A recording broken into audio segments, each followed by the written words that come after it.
para hamba-hambanya Allah Subhanahu wa taala. Gitu. Kalau doa tuh nggak cuma minta urusan dunia, teman-teman. Kalau urusan dunia nih, kalau buat hambanya Allah ya, kalau buat kita beda. Nih, ada tingkatannya. Kalau hamba-hambanya Allah, mereka nggak minta dunia. Saya kasih tahu. Ada namanya Sayyid Salim. Siapa tuh Sayyid Salim? Cucunya Sayyidina Umar bin Khattab, seorang ulama pada zamannya. Cucu Sayyidina Umar bin Khattab. Satu waktu ketemu sama khalifah lagi acara haji, maksudnya lagi dalam hari-hari haji, tapi udah selesai hajinya gitu ya. Waktu Sayyidina Salim lagi mau masuk ke Masjid Al-Haram, ketemu sama khalifah ini gitu. Zaman itu ya, khalifah tuh nggak pakai yang wow mau lewat jagain, nggak bisa ketemu orang. Ulama kalau mau lewat biasa-biasa aja, nggak gitu zaman itu. Orang tuh masih memuliakan ulama lebih daripada memuliakan pejabat gitu. Ini khalifah ya, khalifah tuh di atasnya presiden, teman-teman. Beliau nih, khalifahnya nih, menurut saya ini ya khalifah sangat soleh nih. Ketika ketemu sama Sayyidina Salim, beliau malah yang nyamperin. Jadi bukan ulamanya yang nyamperin pejabat ya, baliknya nih, justru pejabatnya yang nyamperin ulama, gitu kan. Pejabatnya nyamperin, khalifahnya ini nyamperin Sayyidina Salim. Kemudian dibilang, wah Syekh, alhamdulillah saya dapat berjumpa denganmu di sini. Kebahagiaan buat saya, alhamdulillah. Nih, cakep kan? Kalau pejabat kayak begitu, ya kan? Bukan sebaliknya. Ulamanya yang kayak begitu. Tuhan, Bapak yang mulia. Ya Allah, mudah-mudahan Allah jaga hati kita ya, dari memuliakan yang tidak semestinya dimuliakan, dan dari memuliakan yang seharusnya dimuliakan. Mudah-mudahan hati kita bisa jagain diri kita ya, bisa terus memuliakan yang semestinya dimuliakan dan tidak memuliakan yang semestinya tidak dimuliakan. Dia kemudian bilang gitu, Tuhan, alhamdulillah saya berjumpa denganmu di sini. Ya Sayyidina Salim, wahai Tuan Salim, dia bilang, alak hajak biha, ada nggak nih keperluan saya yang bisa saya bantu? Nawarin, khalifahnya nih, nawarin dunia teman-teman kepada ulama. Ya Allah, mudah-mudahan nih yang dianggap sebagai ulama, walaupun saya belum ulama ya, masih ubaru, mudah-mudahan dikaruniai kemampuan hati yang seperti ini teman-teman sekalian. Amin ya rabbal alamin. Doain. Sayyidina Salim bilangnya kayak begini nih, maaf kita nih lagi mau masuk ke rumahnya, maksudnya rumahnya Allah Subhanahu wa taala. Saya malu buat minta kepada selainnya. Cakep. Saya malu minta kepada selain dia, sedangkan saya ada di rumah dia. Oh, baik Tuan kalau gitu. Ditungguin loh sama khalifahnya. Maksudnya dia tawaf apa segala macem gitu, sambilan terus liatin gitu kan. Nih, udah keluar apa belum nih, udah keluar belum. Sampai keluar dari masjid. Begitu keluar dari masjid diikutin. Sampai udah agak inian gitu, dari keluar dari masjid disamperin lagi. Ya Sayyidina Salim, ini khalifah ya, subhanallah banget kan. Tawadhu saya bilang ini. Dia bilang itu, nahan kunna kharijal bait. Ini kita sekarang udah di luar rumahnya nih. Maksudnya udah nggak lagi di masjid gitu. Alak hajak biha, ada nggak keperluanmu yang bisa saya bantu? Katanya Sayyidina Salim, tani biar hajat di dunia mahajatul akhirah.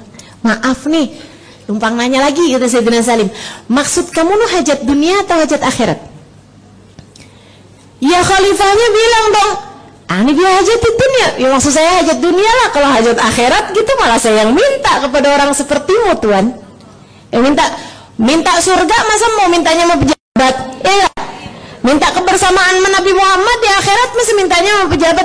Sebaliknya kan, ini biar hajat di dunia. Maksud saya tentu saja adalah hajat dunia. Kalau hajat akhirat malah justru orang seperti kami yang memintanya kepadamu untuk memintakan kepada Allah.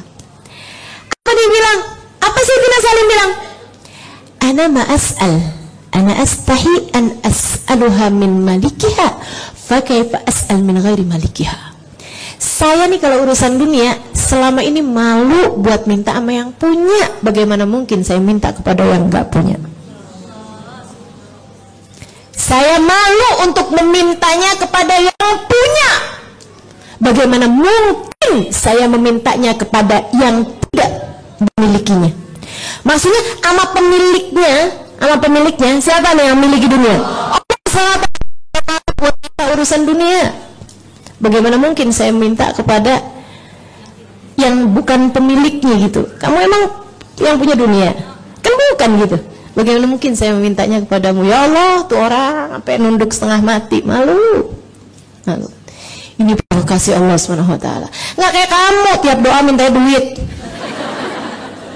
doa lagi minta duit lagi, doa lagi minta duit lagi. Allah, pengen kebeli rumah, udah punya rumah, ya Allah, pengen punya mobil. Karena orang pengajian rasanya agak religius gitu kan. Ya Allah, biar bisa pergi majelis taklim. Kata malaikatnya nih nyata, emang selama ini ente nggak nyampe? Selama ini nyampe aja gitu kan? Masya Allah, Masya Allah. Teman-teman sekalian yang saya muliakan, emangnya selama ini yang pada punya mobil nyampe semua ke majelis taklim? Enggak juga. Enggak juga ya. Nggak ada urusan tuh, saking aja alasan kamu bikin-bikin. Ya Allah.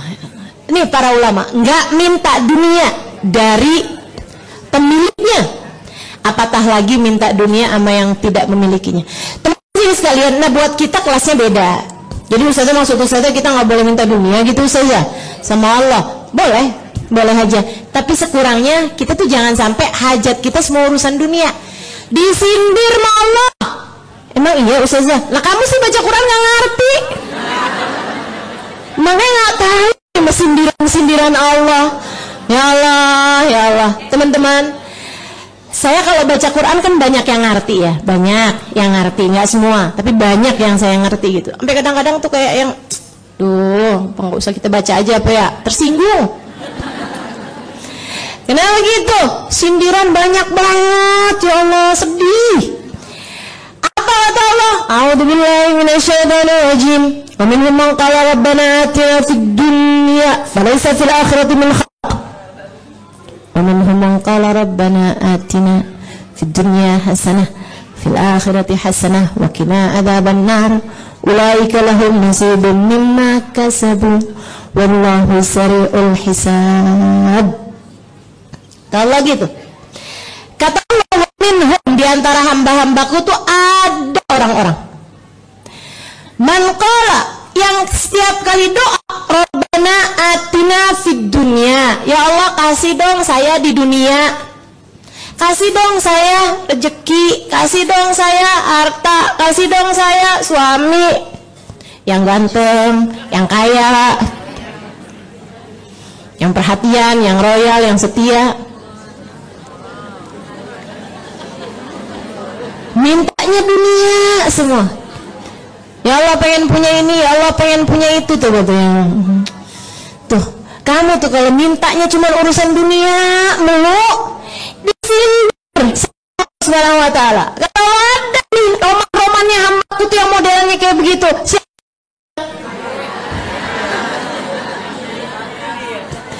jangan sampai nih muka-muka di hadapan saya ngaji 13 tahun, 15 tahun, udah ngaji 7 tahun, 5 tahun, kalau doa minta mau urusan dunia. Masya Allah, Masya Allah. Ada kata Allah, hamba-hambaku yang kayak gitu modelnya. Kalau minta cuma urusan dunia, ya kayak gitu kayak gimana dong ya Allah? Serem banget nih. Falaysa lahum fil akhirati min khalaq. Kagak punya jatah tar di akhiratnya. Ngeri banget. Emang terjemahannya kayak gitu Ustazah? Ih, kok saya bacanya nggak kayak gitu?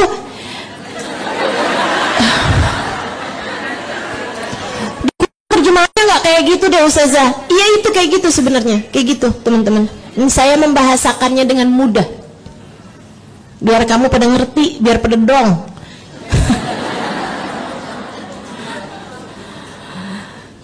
Diartikan maka tidaklah ada bagi mereka. Susah kan nangkepnya kan? Udah saya terjemahin aja yang gampang biar cepet fahamnya. Kata Allah, tuh yang kayak begituan kagak punya jatah di akhiratnya. Terus mestinya kayak gimana dong ya Allah? Wa minhum man qala rabbana atina fid dunya hasanah wa fil akhirati hasanah wa qina adzabannar. Ini banyak yang salah nih nafsirin doa ini nih. Ini saya kasih tahu. Di antara mereka ada hamba-hamba. Doa yang benar nih yang kayak gini kata Allah. Rabbana atina fid dunya hasanah, enggak titik. Yang depan tuh tadi wa minhum man qala rabbana atina fid dunya. Udah dunia doang, nggak pakai hasanah. Nah kita nih disuruh sama Allah SWT doa minta hasanah. Wa minhum man qala rabbana atina fid dunya hasanah wa fil akhirati hasanah wa qina adzabannar. Di antara hamba-hambaku yang benar itu kalau doa, ya Allah karuniakanlah untuk kami di dunia kebaikan. Wa fil akhirati hasanah, dan di akhirat kebaikan. Artinya yang kamu minta di dunia adalah kebaikan dunia yang membawa kebaikan akhirat. Gitu. Bukan asal seneng, bukan asal punya, bukan asal berapa jumlahnya, bukan. Yang kamu minta hasanah. Jadi kalau kamu minta sehat yang bawa hasanah. Kalau kamu minta harta yang bawa hasanah. Kalau kamu minta jodoh yang bawa hasanah. Kalau kamu minta anak yang bawa hasanah. Makanya saya urusan minta anak nggak pernah sampai segitunya. Karena yang saya minta bukan anak, teman-teman, hasanah dalam anak. Dan ketika saya belum dikasih, saya tahu bahwa ternyata hasanah saya tidak ada pada hal tersebut. Sekurangnya sampai saat ini gitu.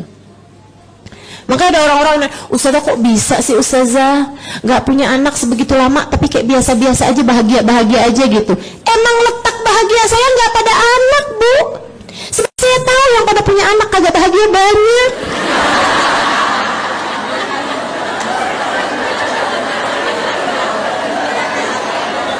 Maaf.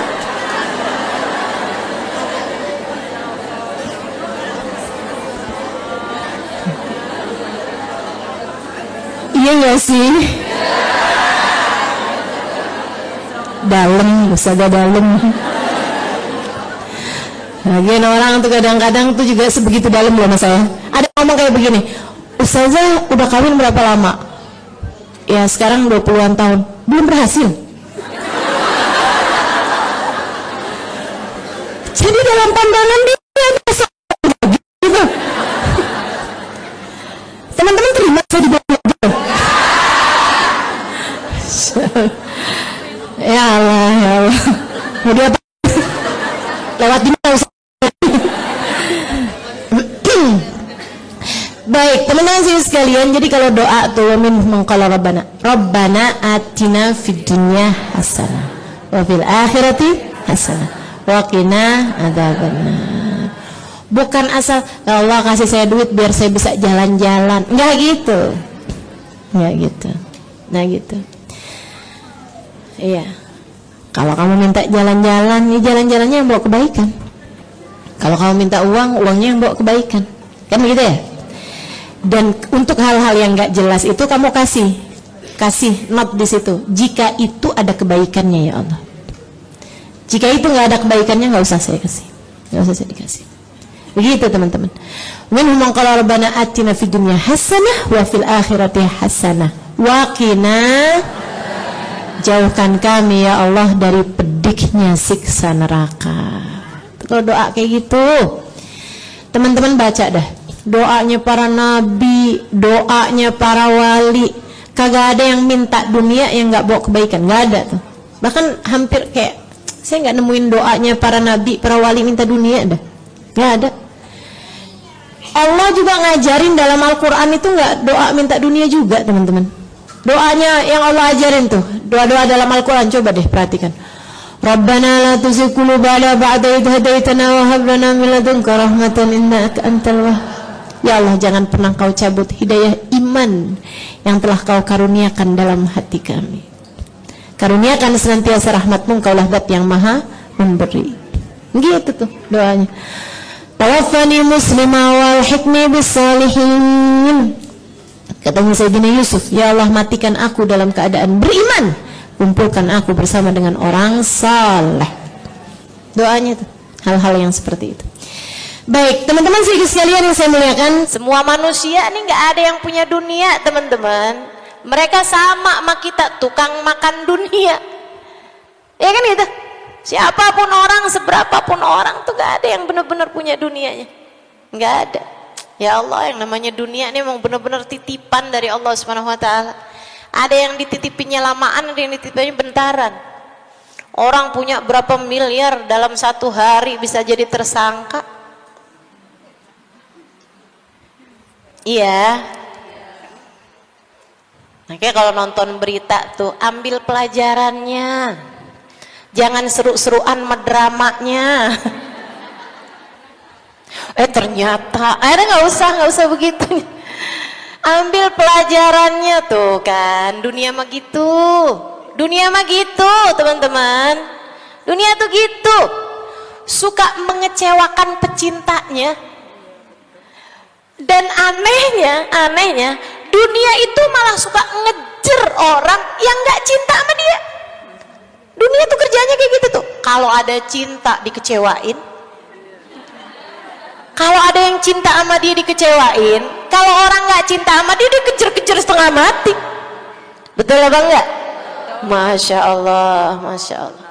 Itu benar seperti yang disampaikan dalam salah satu hadisnya. Baginda Nabi kita Muhammad alaihissalam mengatakan, sungguhnya Allah berkata kepada dunia, ya dunia, man khadamani fakhdumi, wa man khadamaki fastakhdumi. Wahai dunia, kata Allah kepada dunia, terhadap orang yang berkhidmah padaku, terhadap orang yang melayani aku, terhadap orang yang cinta padaku, terhadap orang yang mengejar-ngejar keridhoanku, wahai dunia, berkhidmahlah kamu, layanilah dia. Wahai dunia, terhadap orang yang mengejarmu, terhadap pecintamu, terhadap orang yang sangat berharap padamu, jadikan dia sebagai budakmu, jadikan dia sebagai pelayanmu. Gitu. Makanya kita liatin para ulama-ulama, ya Allah, dunia ngejar-ngejar mereka. Dunia ngejar-ngejar mereka. Betul apa enggak? Orang-orang soleh, waduh, dunia ngejar-ngejar mereka tuh. Masya Allah, Masya Allah. Kamu jangan sampai jadi orang yang, ya udahlah, saya kan nggak dikejar-kejar sama dunia nih, ya udah deh saya ngejar-ngejar dia. Jangan. Lah ustazah dikejar-kejar aja susah dapatnya, apalagi nggak ngejar. Kamu kebalik, teman-teman, kamu kebalik. Dunia itu sya'annya, caranya dunia, cara kerjanya dunia, dia kalau dicuekin malah ngejar. Percaya saya, percaya saya. Kamu ilangin cinta dunia dalam hatimu, gitu kan, cuek aja mau urusan dunia gitu, malah dunianya ngejar-ngejar. Selama ini bagaimana cara mendapatkan dunia? Ngebujukin suami biar transfer ustazah. Oke, cobain. Nanti jangan minta transfer, diajarin gitu aja bersusah banget. Gayanya pelajarinya sejarahnya Sayyidina Salim, Imam Syafi'i, waduh, diajarin biar nggak minta transferan sama suami aja susah banget. Ya Allah, ya Allah, ngeri bener ya. Cobain, kamu cuekin, dunia malah ngejar. Malah pengen ini gitu, malah dapet aja gitu, malah dapet aja. Prioritas kamu nggak lagi urusan dunia, dunianya malah gampang kamu dapetin. Tapi begitu prioritas kamu urusan dunia, malah tambah susah dunianya dicari. Makanya tuh orang-orang nggak beriman keluarlah ucapan, nyari dunia yang haram aja susah, apalagi yang halal. Nggak beriman, nggak beriman. Orang beriman nggak gitu bahasanya. Kami tolak yang haram, Allah gantikan kami dengan yang halal. Gitu. Enak teman-teman, kalau kamu itu dunia kecil di hati kamu, itu kamu akan dapat dunia dalam keadaan terhormat. Tapi kalau prioritas kamu dunia, urusan kamu tuh cuman dunia mulu gitu ya, itu tuh kamu akan dapat lewatin dunia yang memang sudah dicatatkan, tapi dalam keadaan terhina. Coba aja perhatiin, ayo dong transfer, bilang sama suami nih, iya ntar. Berapa jam kemudian udah transfer? Belum, ini cerewet banget sih bini. Enak apa nggak enak digituin? Berapa hari besokannya kemudian udah transfernya? Kok saya liatin belum masuk? Ya emang belum transfer. Iya ampun kamu nih, apa kamu? Oh. Jadi istri tuh kan nggak enak, diomelin kamu yang ada. Tapi kalau misalnya kamu cuek aja gitu kan ya, biasa-biasa aja gitu. Emang waktunya transfer, tapi ya udahlah biarin aja gitu. Masalahnya makanan di dapur udah nggak ada Ustazah. Ya udah yang ada aja dimasak, kan gitu ya. Yang ada aja dimasak gitu kan, taruhin gitu. Allah tuh nggak gitu. Ustazah nanti kita nggak bisa makan dong, nanti kita kelaparan. Itu otakmu itu loh, otakmu itu loh. Sedih saya. Ngaji udah nggak tahu dah, itu dihitung pakai jari tangan, jari kaki gitu ya, pakai hitungan tasbih, udah lebih nih semuanya. Ngajinya udah berapa kali, berapa puluh, berapa ratus kali teman-teman saya sekalian. Cara berpikirmu itu lah nggak berubah-berubah. Ustazah suami itu kalau nggak diminta Ustazah dia nggak ngasih, kalau dia nggak ngasih gimana ceritanya sih mau belanja?